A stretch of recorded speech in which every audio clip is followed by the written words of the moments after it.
If you're an Excel 365 user and you need to combine multiple columns into a single range, the HSTACK function is your friend.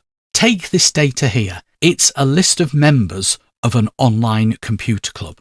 On sheet 2, I need to list the first name, surname, and email address in consecutive columns, like this. I could, of course, manually copy and paste from sheet 1, but that wouldn't help me if the data in sheet 1 got updated. Plus, what if my original dataset had, say, 30 columns, and I needed 10 of them on sheet 2? That's a lot of copying and pasting. A better option is to use the HSTACK function. So that's what I've done in A2. So what this does is creates a single 3-column array or range which combines the data from columns B, C and F on sheet 1. Another benefit of the HSTACK function is that you can include formulas. In this example, I want the member ID, I want the full name, which is the first name followed by a space followed by the surname, and the first name and surname in sheet 1 are in 2 separate columns. I want the mobile number, and I want the month when that person's membership is due for renewal, which is the month part of their date of joining the club. So this is the function that I used. What it does is it combines together the data from column A on sheet 1, which is the member ID. It then combines the data from column B and column C with a space between. Then it picks up the data from column E on sheet 1, which is the mobile phone number.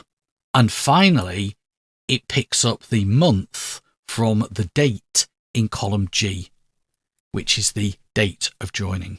Now, when I teach this function in my training courses, I often get asked, what's the difference between HSTACK and choose colls? They appear to do the same thing. On sheet 2, I used HSTACK to get the first name, surname and email address. And on sheet 4, I've used choose colls to do the same thing. This is the function that I've used. I've told Excel to return from A2 to G21 on sheet 1, the second, third and 6th columns.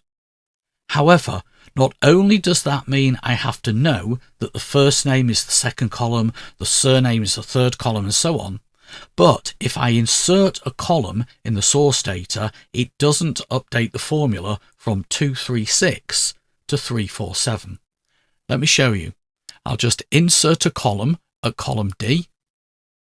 And now if I go to sheet 4, you can see it's put the phone numbers in the email address column because it's not changed the positions. In addition, choose colls can't include formulas in its arguments. It can only include column positions. So I couldn't have used it to combine first name and surname into a single cell, nor could I have used it to extract the month number from the date. Well, I hope this video helped you, and if it did, please give it a thumbs up. If you'd like more Excel tips and tricks, check out my website at theexceltrainer.co.uk. As always, thank you for watching, and I'll see you in the next video. But until then, have an excellent day.